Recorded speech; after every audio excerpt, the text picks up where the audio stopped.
The year was 1971, and the Soviets considered the Sea of Okhotsk their territorial waters. They still do, strictly prohibiting any foreign vessel from entering. At any given time, the Soviet Navy conducted drills, patrolled its borders, and monitored the seabed, which was lined with sound detection devices to identify intruders.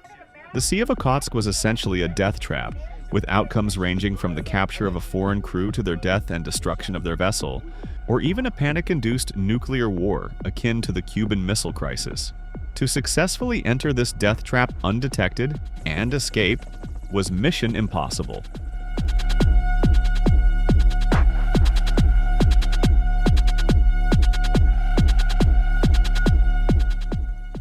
As the 70s approached, both the US and the Soviet Union found themselves in an intense arms race, space race, and chess race, competing wherever opportunities arose. This rivalry was so severe that they began fighting proxy wars. Korea, Vietnam, India, Pakistan, and Algeria were just a few of those countries that bore the brunt of these superpowers. Following the Cuban Missile Crisis, where a nuclear war nearly erupted, the Cold War began to escalate. It was no longer just about proxy wars. Both nations were getting closer each day to confronting each other directly. The tensions reached such a high point that Republican President Richard Nixon, who had been elected on the promise of restoring law and order against the rising counterculture and anti-war sentiments, ultimately chose the anti-war route by ending the Vietnam War and initiating talks with the Soviets to defuse the situation. But there was one problem. The Americans didn't know if the Soviets wanted the same things as they did. There was a risk that if the Americans extended a hand for negotiations, it could have been taken as a sign of weakness. The Soviets could always lie about their strengths and weaknesses, and the Americans needed to know what was going on in the Soviet Union's minds, not just believe whatever the Soviets told them. Thus, the search began to find the mind of the Soviet Union and get inside of it undetected. All the security forces and agencies were directed to increase their efforts in the direction of the secret Soviet mind. And mind they found. Captain James F. Bradley of the U.S. Navy had an idea and pitched it to the untouchable agencies of the United States, CIA and NSA. The idea was entirely based on an assumption by Captain James. An assumption, if proved wrong, can cost the U.S. unimaginable damage. Captain James had theorized that in the far east of the Soviet Union, in the freezing waters of the Sea of Okhotsk, lay an undersea communications cable. This cable connected the major Soviet Pacific Fleet naval base at Petropavlovsk on the Kamchatka Peninsula to the Soviet Pacific Fleet's mainland headquarters at Vladivostok. Both of these naval bases were possibly the most important for the Soviet Union, as one was the headquarters for the Pacific Sea operations, the front which directly overlooked the United States Alaska, and the Kamchatka Peninsula Naval Base, which was the Pacific Fleet's primary submarine base and was home to Yankee and Delta-class nuclear-powered ballistic missile submarines. The communications cable connecting these two bases was like the synapses of the Soviet Navy. It connected the two most important neurons of the Soviet Navy. Captain James's plan was simple: to wiretap this cable. The only question was how. The Sea of Okhotsk, where this assumed cable was located, was surrounded by Soviet territories. As a first, the US would have to get past the natural wall of the Kuril Islands. The Soviets used these islands as their bases and patrolled the region. Assuming the US gets through these somehow, the sea was constantly used by the Soviets for naval drills and exercises. Any confrontation with the Soviets in the sea was a call to the Grim Reaper. But the US need not worry, because even before they could get a meet and greet with the Soviets sharpening their swords in the middle of the sea, the US would be met with hydrophones and sonar detection systems on the seabed to detect any US vessel or submarine and send the info to the Soviet Navy. All of this was assumed by the Soviets to be a great deterrent to any US efforts of infiltration, and it should have been on any given day, but if only the Soviets knew of what black magic trickery the American intelligence was made of, they wouldn't make the mistake of being complacent when facing the bald eagle. The United States acted on the assumption of the existence of the communications cable and launched Operation Ivy Bells. First, they needed a cover. The US couldn't just get too close to the Soviet Union and not face consequences. It had to give the right reasons to the international community. The US knew that the Soviets, while carrying on with one of their naval missile tests, their SSN-12 Sandbox supersonic anti-ship missile had crashed into the ocean. So, the cover story went like this. The U.S. Navy would send its submarine USS Halibut near the Sea of Okhotsk to try and find the debris of SSN-12 sandbox so they could reverse engineer it. This mission was still concerning to the Soviets, but it wasn't something new. Both the Soviet Union and the USA often reverse engineered each other's tech, so it was just one of those usual missions for the Soviets. In 1970, the US Navy was working on a Deep Submergence Rescue Vehicle DSRV program, which was a vehicle that could rescue submariners or retrieve debris or equipment in the event of an accident. The US Navy started to make some changes to the USS Halibut and added a DSRV on top of the Halibut submarine. This added to the confidence of the Soviets that the US was indeed coming just to retrieve the debris. Only if they knew. Funds were secretly diverted from the DSRV program to modernize the USS Halibut to a point no other submarine ever had. Halibut wasn't the fastest or the most heavily armed submarine.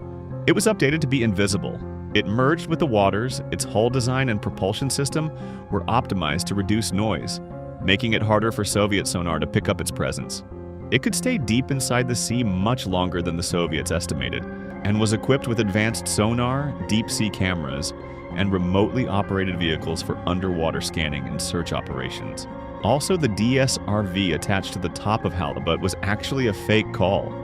It looked like DSRV from the outside, but it housed the divers who would go and add the wiretap and was called the Bat Cave. In October 1971, the USS Halibut was dispatched from Pearl Harbor and traveled eastwards in the Pacific Ocean. After the long journey of thousands of kilometers, it reached the borders of the Okhotsk Sea. The temperature levels had dropped drastically and the waters were chillingly cold. One wrong step here, and the US would be staring at a humiliating defeat.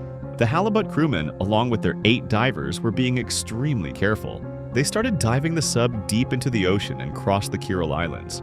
The USS Halibut had arrived. Crossing right alongside the sonar system set up by the Soviets on the seabed, Halibut was now in the Soviet territorial waters, undetected. Now Halibut deep in the Okhotsk Sea, her sailors, carefully timing the patrolling of the Soviet Navy, started to scan for signs on the Siberian coastline. As instructed by Captain James F. Bradley, the sailors were looking for specific signboards that instructed the fishermen not to anchor near specific areas. Captain Bradley figured that the Soviet Navy must have put out these signboards to warn the fishermen nearby not to mistakenly damage the communications cable.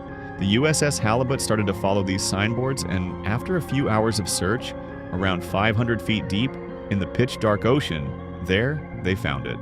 The massive communications cable, the synapses of the Soviet Navy, the mine the United States wanted to enter for so long, was right in front of the USA's eyes. Once the cable was located, all the divers got ready with their gear and entered the Bat Cave. The Bat Cave was essentially a diving chamber camouflaged as a DSRV from the outside. One of the divers in the chamber was U.S. Navy diver Gary Matheny. Gary and his fellow divers were connected to an umbilical cable stretching up to the submarine and were equipped with the required diver support facility. They dived further deep from the submarine and reached the communications cable. Gary and his team, without wasting any time, quickly started to wiretap the cable with a 20-foot-long device, designed to wrap around the 5-inch wide cable without piercing its casing. Also, the device was designed to automatically fall off if the cable was ever raised for repair. The device was swiftly wrapped around the cable, but the mission wasn't completed yet. Remember the cover story, designed to specifically put the actual mission in the shadows? Something like collecting debris from a failed Soviet missile to reverse engineer it? While in the Okhotsk Sea, the USS Halibut, with its advanced scanning tech, went to search for the debris as well, and instead of using DSRV, the divers themselves went to collect the fallen pieces from the ocean. And after about a month of wiretapping, the crew with their Halibut submarine returned to the cable location and collected the recordings from the device attached. The USS Halibut, now with the collected recordings, returned to the shores of its nation at San Francisco, and the recordings were handed over to the NSA for decryption. The success of the mission rested on those recordings. If the Soviets even communicated through them in the first place, did they get the idea that the USA was lurking in their waters and all they communicated through that cable was Christmas songs? Or did the USA have just struck a gold mine? It was all in that one recording. Once NSA successfully decrypted the recordings, it was all clear.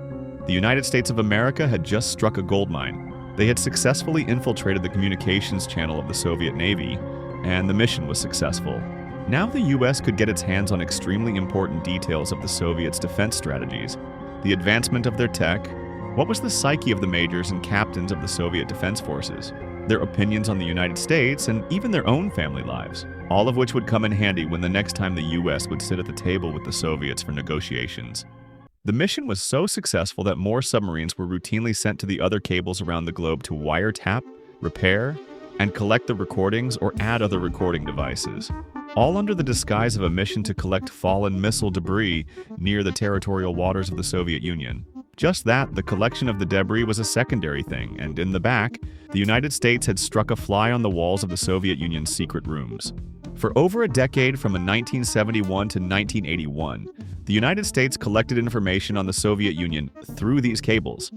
Among other things, the foremost important thing the United States learned through these cables was the fact that the Soviet Union was just as afraid of a full-scale war as the US itself. This helped the United States negotiate far better in the strategic arms limitation talks in the 1970s, which helped calm the tension between the two nations and eventually led to the end of the Cold War. The mission could have lasted as long as the collapse of the USSR, or even further, but one day a man walked into the Soviet embassy in the United States. The man was a veteran NSA analyst, Ronald Pelton, and he was crippling in debt. As a last desperate measure, with only a few $100s in the bank, Pelton offered to sell what he knew to the KGB for money. He was paid about $30,000 for the information, and in 1981, a U.S. surveillance satellite showed Soviet warships, including a salvage vessel, anchored over the site of the tap in the Sea of Okhotsk. The USS Parshe submarine was dispatched to recover the device, but once Parshe reached there, the device was gone.